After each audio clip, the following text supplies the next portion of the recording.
जी Nadreen, मैं हूं रजब अली और हम आज बात करेंगे एक साल कबल, आज से एक साल कबल नवंबर 2021 में एक वाक़या पेश आया था, एक सानहा पेश आया था, एक कत्ल की वारदात हुई थी जो कि social media, national media, international media की ज़ीनत बनी। वो था नादिम जोखियों कत्ल केस।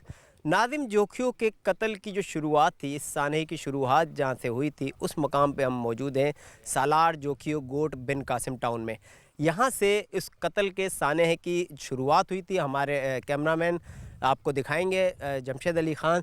ये वो मकाम है जहाँ पर जो है अरब बाशिंदे जो है शिकार करते हुए कहीं दूर से, जो कि जाम अवैस जो कि जो है वो रुकन सूबाई असम्बली हैं, इनके बड़े भाई जाम अब्दुल करीम जो कि जो है वो कौमी असम्बली के रुकन हैं, इनके यहाँ मेहमान आए हुए अरब बाशिंदे थे जो कि तिलोर का शिकार करते। तिलोर के शिकार पे हम अपने नाज़रीन को बताएं कि तिलोर के शिकार पर पाबंदी है।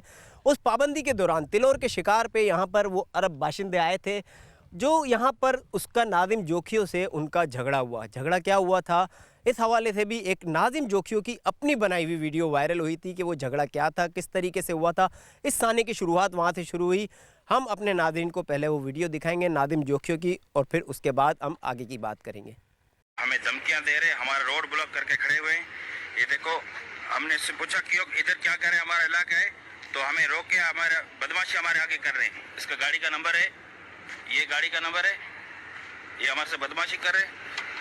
ये बंदा है हमारे से बदमाशी कर रहा है, ये हमें धमकियां दे रहा है, पुलिस की और हमें धमकियां दे रहा है। ये देखो मोबाइल। ये जो है वीडियो वायरल होने के फ़ौरी बाद उनके अहल खाना पर जाम अवैस और जाम अब्दुल करीम की जानिब से जो है वो दबाव डाले जाना शुरू हो गया और उन्हें कहा गया कि ये वीडियो जो वायरल की गई है उस वीडियो को इंटरनेट से हटाया जाए, वरना उन्हें संगीन नताइज भुगतने पड़ेंगे। ताहम नादिम जोखियों इससे बज़िद था कि वो ये वीडियो चूँकि उसके साथ जो है वो ज़्यादती हुई है, गाँव में घुसने की कोशिश की है गैर मुल्कियों ने, और उसे रोकने पर उन्होंने तशद्दुद का निशाना बनाया। बहरहाल खैर बात यहाँ तक पहुँची कि उनको जो है वो इस हद तक दबाव का शिकार किया गया कि शाम के वक्त उनका भाई जो कि जो है वो डिस्ट्रिक्ट काउंसिल का मेंबर भी था और जो है वो पाकिस्तान पीपल्स पार्टी का कारकुन भी था, वो इस बात पर आमादा हो गए कि नादिम जोखियों को अवैस के घर, अवैस जो है जाम अवैस के बैठक पे यानी जाम हाउस पे वहाँ पर ले जाया जाए, चूँकि जाम अवैस का कहना था कि उसे यहाँ ले आओ, हम यहाँ पर उससे बातचीत करेंगे और उसके साथ जो है वो मामलात तय करेंगे। अगले दिन उसका भाई वहाँ पर गया, नादिम जोखियों का भाई जब वहाँ पर गया जाम हाउस, तो उसे इत्तला मिली कि उसके भाई को कत्ल कर दिया गया। बस क्या था, जो है नादिम जोखियों के भाई के जो पैरों तले ज़मीन निकल गई और वो जो है बग़ैर कुछ कहे वहाँ से वापस आ गया। और उसके बाद जो एहतजाज हुआ, हमारे नाज़रीन ने देखा कि वो जो है वो एहतजाज करता हुआ पहले जो है पुलिस जो है मलिर प्रेस क्लब गया। मलिर प्रेस क्लब के बाद जब ये एहतजाज बढ़ता गया उसके बाद पुलिस भी जो है वो ख़ुद ब खुद इस मामले में इन्वॉल्व हो गई और जो है नादिम जोखियों की लाश जाम हाउस से न सिर्फ बरामद की गई, पोस्टमार्टम में इस बात की जो है वो तस्दीक हो गई कि नादिम जोखियों को तशद्दुद का निशाना बनाकर कत्ल किया गया। नादिम जोखियों को बुलाकर ले जाने वाला जो नियाज़ सालार, वो आज तक मफरूर उस केस में गिरफ़्तार नहीं हुआ। एहतजाज ख़त्म इस बात पर हुआ कि जो है अवैस जो है जाम अवैस जो है वो अस खुद जो है वो गिरफ़्तारी दे देंगे। जाम अब्दुल करीम और जाम अवैस को FIR में नामज़द किया गया और इनके अलावा दीगर भी लोग थे, 14 से 16 मुल्ज़िमान जिनके ख़िलाफ़ जो है ये FIR दर्ज की गई। अब एक साल गुजर गया, एक साल के दौरान क्या हुआ, अब ये हम अपने कोर्ट रिपोर्टर जुनैद शाह से, जो सीनियर कोर्ट रिपोर्टर है जुनैद शाह, उनसे हम इस हवाले से बात करेंगे। चलिए जुनैद शाह, ये नादिम जोखियों कत्ल क्या था और एक साल के दौरान जो प्रोसीडिंग चली है उसमें क्या कुछ होता रहा, आपने क्या देखा? देखिए, वाक़या तो आपने बता दिया कि ये कब वाक़या पेश आया था। अच्छा, जब ये वाक़या पेश आया तो उसके बाद ज़ाहिर सी बात है कि अहल खाना ने एहतजाज किया और रियासत को मजबूरन हरकत में आना पड़ा और इसमें जो मरकज़ी मुलज़िम हैं जाम अवैस, उनकी गिरफ़्तारी अमल में आई। जब ये गिरफ़्तारी अमल में आई तो ये मुकदमा इंसदाद दहशतगर्दी एक्ट के तहत दर्ज किया गया था और इसकी समाअत दहशतगर्दी अदालत में की जा रही थी। मुल्ज़िमान का वहाँ से रिमांड हुआ, मुल्ज़िमान को जेल कस्टडी हो गई। अचानक जो है वो हमें ये देखने को मिला कि जो प्रोसिक्यूशन होता है, जो कि पैरवी कर रहा होता है सरकार की, रियासत की, तो हमने देखा कि रियासत का झुकाव जो था वो मुल्ज़िमान की जानिब था। کیونکہ پروسیکیوشن کی جانب سے درخواست دائر کی گئی کہ مقدمہ دہشت گردی کا نہیں بنتا، اس لیے اس مقدمے سے ATA کی دفعہ خارج کر کے مقدمہ سیشن ٹرائل بھیجا جائے۔ اور اس میں ہم نے یہ دیکھا کہ پروسیکیوشن کی جو استدعا تھی اور اس کے ساتھ ساتھ جو مدعی کے جو وکلا تھے ان کا جھکاؤ بھی ملزمان کی ہی طرف نظر آیا، کیونکہ عموماً ایسا ہوتا ہے، بیشتر کیسز میں ایسا ہوتا ہے کہ جو مدعی کے جو وکیل ہوتے ہیں وہ اپنے موکل کی پیروی کر رہے ہوتے ہیں اور ان کی سائڈ سے جو ہے وہ وکالت کر رہے ہوتے ہیں، لیکن ناظم جھوکیو جو کیس تھا اس میں کہیں یہ نظر آیا ہمیں دیکھنے میں کہ جو مدعی کے وکیل تھے، جو ناظم جھوکیو کے بھائی کے جو وکیل تھے، وہ کہیں نہ کہیں سائڈ لے رہے تھے ملزمان کی، کیونکہ جب یہ درخواست دائر ہوئی 780 ہٹانے کی تو اس پہ مدعی کے وکیل کی جانب سے اعتراض کرنے کے بجائے کورٹ میں یہ کہا گیا کہ یہ دہشت گردی کا مقدمہ نہیں بنتا، ہمیں کوئی اعتراض نہیں ہے، اس کو سیشن عدالت بھیجا جائے، جس کے بعد انسداد دہشت گردی کی عدالت نے اس مقدمے کو سیشن کورٹ ملیر میں منتقل کر دیا۔ 23 مئی کو یہ آرڈر پاس ہوا تھا کہ یہ مقدمہ جو ہے وہ سیشن عدالت ملیر کی کورٹ میں منتقل کیا جائے۔ اس کے بعد یہ مقدمہ جو ہے وہ ملیر کی عدالت میں اب تک جو ہے وہ زیر سماعت ہے۔ اچھا، یہاں پر ہم اپنے ناظرین کو ایک مرتبہ روکیں گے۔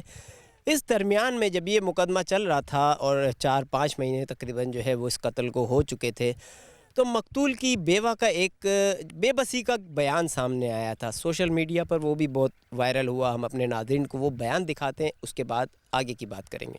جی السلام علیکم، میں شہید ناظم جی گھرواری ان بین ماڑن ماں کریل کون آئی، بلیک میلر کون آؤں، واضح گال کریاں تھی ایمانداری سے مجھے مرنو آئے، اللہ کے حاضر ناظر سمجھی، باقی موں کنجے زور میں دبائے میں اچھی یہ فیصلو کون کیا، موں پانچے بچن کے ڈسی یہ فیصلو کیا، ان جے کرے آؤں بچے واری ہاں، ظاہرہ مجھا ننڈڑا بچا مجھے پان جی حالت ہے جی ان وقت تا جڑے تا گزراں پی، اللہ نہ کرے یہ جو دشمن آن ان تائی کو وقت اچے۔ جی ناظرین، بے بس عورت کا بیان ہمارے ناظرین نے سماعت کیا کہ کس قدر وہ بے بس تھی۔ ناظم جھوکیو کی جو اہلیہ تھی، ناظم جھوکیو کی اہلیہ کے 2 بیانات عدالت میں بھی ہوئے، اس حوالے سے ہم اور اس کی والدہ کا بھی بیان جو ہے ریکارڈ کیا گیا عدالت میں۔ اس حوالے سے ہم اپنے کورٹ رپورٹر جنید شاہ سے پتہ کرتے ہیں۔ جنید شاہ، ان کے ناظم جھوکیو کی بیوہ کے بھی بیانات ہوئے، والدہ کے بھی بیانات ہوئے، اور مزید کیا پروسیڈنگ ہوئی اور بیانات میں کیا تھا؟ دیکھیے، بالکل اس سے پہلے جب مقدمے کی سماعت ہوئی اور ہر روز مقدمہ کوئی نیا موڑ اختیار کرتا جا رہا ہے، کبھی کیونکہ میں آپ کو یہ بتاتا چلوں کہ 24 ستمبر کو اس میں صلح نامہ جمع کرایا گیا، جبکہ اس سے پہلے 10 سپتمبر کو ناظم جھوکیو کی والدہ نے عدالت میں رو کے دعائیاں دی ہیں، کیونکہ ان پہ دباؤ تھا، ان پہ پریشر تھا کہ بھئی صلح کر لی جائے۔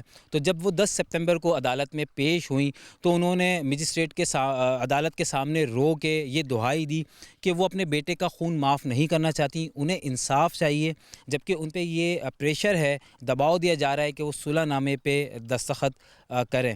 یہ ان کی والدہ کا بیان تھا۔ اس کے بعد ہم نے دیکھا کہ 24 سپتمبر کو ان کی اہلیہ کے بھی 2 بیانات جو عدالت میں ہوئے، وہ کیا تھے؟ دیکھیے، بالکل اس سے پہلے جب مقدمہ جب شروع کے مراحل میں تھا، جب ملزمان گرفتار ہوئے اور ATC سے مقدمہ ملیر کورٹ میں آیا، تو ملیر کورٹ میں بھی ناظم جھوکیو کی جو اہلیہ تھیں ان کا یہی کہنا تھا کہ انہیں انصاف چاہیے، وہ ملزمان کو کیفر کردار تک پہنچائیں گی۔ لیکن کہیں جب ان کا ویڈیو بیان سامنے آیا اور جب انہوں نے یہ بے بسی کا اظہار کیا کہ وہ اس ریاست سے ان ملزمان سے نہیں لڑ سکتی، اس کی وجہ یہ ہے کہ یہ ملزمان اثر و رسوخ رکھتے ہیں اور اس ریاست کا حصہ ہیں، کیونکہ جام عبد الکریم جو ہیں وہ MNA ہیں، جبکہ جام اویس جو ہیں جو اس مقدمے کے مرکزی ملزم بھی ہیں وہ MP ہیں۔ تو وہ جو ان کی اہلیہ کا کہنا تھا وہ کہ ہم اس ریاست سے نہیں لڑ سکتے، جس کے بعد انہوں نے کورٹ میں یہ بیان دیا کہ وہ ملزمان کو اللہ کی رضا کے لیے معاف کر رہے ہیں، صلح کرنا چاہتے ہیں اور اللہ کی رضا کے لیے وہ ان ملزمان کو معاف کر رہے ہیں، جس کے بعد 24 سپتمبر کو اس میں باقاعدہ طور پہ صلح نامہ عدالت میں پیش کیا گیا، جس میں جام اویس سمیت جو تھے 6 سے زائد ملزمان، ان کو جو لوائقین ہیں انہوں نے معاف کر دیا۔ 3 ملزمان ایسے ہیں جن کے ابھی بھی جو نامزد ہیں اور جنہیں लवाहिकीन ने माफ़ नहीं किया है, उनको अभी भी मुकदमे में उन्होंने नामजद किया। बाकी जाम उवैस समेत जो दीगर मुल्ज़िमान हैं 6 से ज़ायद, उनको उन्होंने अल्लाह की रज़ा के लिए माफ़ कर दिया है। ये सुलह नामा था। जबकि जो इनकी अहलिया का जो बयान था नाज़िम जोकियों की, इससे जो जब सुलह नामा उन्होंने जिस दिन जमा कराया है, ये आखिरी समाअत हुई है इसकी गुज़िश्ता हफ़्ते के रोज़। तो जब हफ़्ते के रोज़ इसकी समाअत हुई, सुलह नामा जमा कराया, तो वहाँ पे नाज़िम जोकियों की अहलिया का यही कहना था कि वो इस मुकदमे मतलब वो मुल्ज़िमान को माफ़ करना चाहती हैं अल्लाह की रज़ा के लिए। उनके जो 4 बच्चे हैं छोटे, उनकी परवरिश, उनकी देखभाल के लिए उनके कसास से दियत दी जाए। उन्हें कसास से दियत की ज़रूरत नहीं है, लेकिन उनके बच्चों के लिए उनको कसास दी अच्छा, जाए। यहाँ हम अपने नाज़रीन को रोकते हैं कि हमारी नाज़िम जोकियों की वालदा से भी कुछ बातचीत हुई है, वो भी बहुत ज़्यादा नाला हैं। ऐसा लगता है कि वो रियासत से खफा हैं। हम अपने नाज़रीन को उनकी बातचीत दिखाते हैं कि वो जो है वो इस सारे मामले को कैसे देख रही हैं और वो क्या चाहती थी और क्या होने जा रहा है। सब आएगा ना, मु जज के चमचा 8 इंसाफ आएगा ना, 10 महीना ढोड़ी 11 महीनो ये ले पियो। मुझे आई फांसी ते चढ़ी तो फांसी ते कोन चढ़ियो, मुझे उम्र कैद लिखो तो उम्र कैद कोन लिखियो, अञा साल कोन थियो तेसी मांदे ही जिंदा तो माफ़ कर। असी तो जो हम तो चाह लग रहा इंसाफ मिले, पर असी अफजल करे मजबूत थी साजिद वरी न तो तंग करे न तडे नते आऊं जिंदगी भर वन माफ़ करिया, माफ़ आऊं कोन करी। जज मुखा पूछे तो जो वकील गेरा मुझे मज़र वकील लिया, पोइ वरी ॿी आई न जज, उहा कावड़ जी, हुन चयो तूं चओ मुंहिंजो, मूं हुन वारो त कोन चयो। पोइ वरी ॿिया तव्हां मूंखे इलाही तंग कयो, साजिद नी सभिनी कयो। पोइ वरी मूं चयो हाणे सोनिया आहे, पोइ हेर हिन वारे तव्हां वेई न, चयो मूंखे लिखी ॾे लेटर, सभु ज़िम्मो खण सालारनि जो ॼामाणी जो, वरी त मुंहिंजे पुट खे नुक़सानु कोन पुॼाईंदा। पोइ मूंखे लिखी कोन, पोइ आउं पोइ रुसी वापसि आई हुयसि। लिखी कौन ॾिने तव्हांखे? पोइ मूं लिखी कोन, मूंखे कोन लिखी ॾे न, पोइ मूं कोन लिखींदुसि, लिखी ॾे त पोइ माना सालार जेके न नुक़सानु न कनि। सालार 3 जेके हिकिड़ो सालार उहो अञा ताईं जली कोन्हे, उहो जलजंदो पोइ लिखी ॾींदसि। जी नाज़रीन, इस जो है अब ये मामला तकरीबन आखिरी मराहिल में है और अदालत में तकरीबन जो है वो तकमीली मरहले में ये केस पहुंच चुका है और सुलहनामा भी जो है वो जमा होने जा रहा है। तमाम तर मामलात हमारे नाज़रीन ने देखे कि किस तरह वाक़या पेश आया।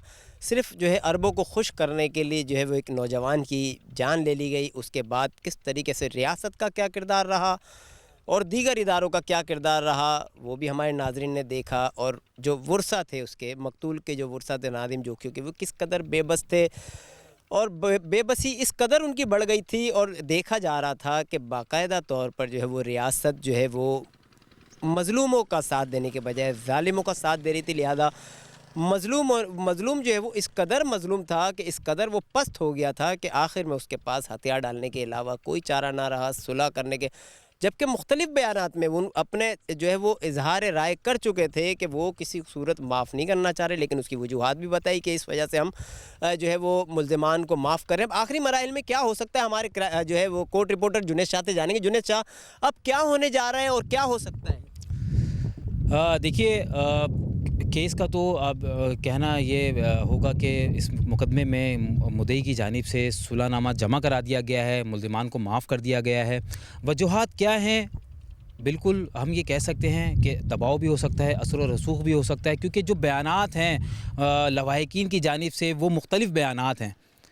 कभी वो कहते हैं कि हमें इंसाफ चाहिए, हम मुल्ज़िमान को नहीं छोड़ेंगे, लेकिन फिर आता है कि वो अल्लाह की रज़ा के लिए माफ़ कर रहे हैं। तो जो देखने में आया वो यही आया कि मुल्ज़िमान असर व रसूख रखते हैं, जिसकी वजह से जो मकतूल के लवाहिकीन हैं वो बेबस हो चुके हैं, या उन्हें ये यकीन हो गया है कि वो उन्हें इन अदालतों से और इस रियासत से इंसाफ नहीं मिल सकता, तो इस वजह से वो बेबस नज़र आ रहे हैं। इसकी समाअत 28 सितंबर को इसकी आइंदा समाअत है, और इस समाअत में जो नाज़िम जोकियों की वालदा हैं उनका बयान लिया जाएगा, और बहुत अहम बयान होगा, क्योंकि नाज़िम जोकियों के भाई और उनकी अहलिया का बयान कलमबंद हो चुका है, सुलहनामा जमा हो चुका है, और दोनों उनके नाज़िम जोकियों के भाई भी और उनकी अहलिया भी इस चीज़ पर रज़ामंद हैं कि उन्होंने मुल्ज़िमान को अल्लाह की रज़ा के लिए माफ़ कर दिया है। 28 सितंबर को उनकी वालदा ने पेश होना है और अपना बयान रिकॉर्ड कराना है। उस बयान के बाद یہ کہنا واضح ہو جائے گا کہ یہ کیس یا تو ملزمان اس مقدمے سے بری ہو جائیں گے اگر ان کی والدہ صلح نامہ والدہ بھی ان کی کورٹ میں یہ بیان دے دیں کہ انہوں نے اللہ کی رضا کے لیے ملزمان کو معاف کر دیا ہے،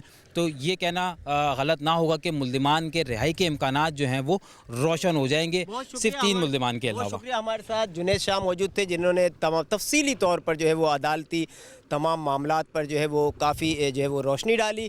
یہاں ہم اپنے جو ہے وہ ناظرین کو بتائیں کہ یہ کوئی پہلا واقعہ نہیں تھا نادم جوکھیو قتل کیس، اس سے قبل بھی کراچی میں پاکستان میں ایسے کئی افراد جو ہے وہ مارے گئے جن کے وہ پیچھے اثر و رسوخ تھا ملزمان کے پیچھے، وہ جو ہے مختلف طریقوں سے جو ہے وہ رہائی بھی پاتے رہے۔ اور ایک نادم جوکھیو جو ہے ایک اور جو نادم جوکھیو جو قتل ہوا اور اسے بھی جو ہے وہ دیکھا جا رہا ہے کہ کس طریقے سے جو ہے وہ ریاست اور ریاستی ادارے جو ہے وہ اس تمام تر معاملات میں کہاں تھے۔ فیصلہ میں اپنے ناظرین پر جو ہے وہ چھوڑ رہا ہوں، اس کی وجہ یہ ہے کہ اگر ہم کسی ادارے کے خلاف کوئی بات کریں گے تو کہا جائے گا کہ جی یہ اداروں کی عزت نہیں کرتے، لیکن ہمارے ناظرین اب تک اندازہ لگا چکے ہوں گے اس میں ریاست اور ریاستی اداروں کا کیا کردار رہا ہے۔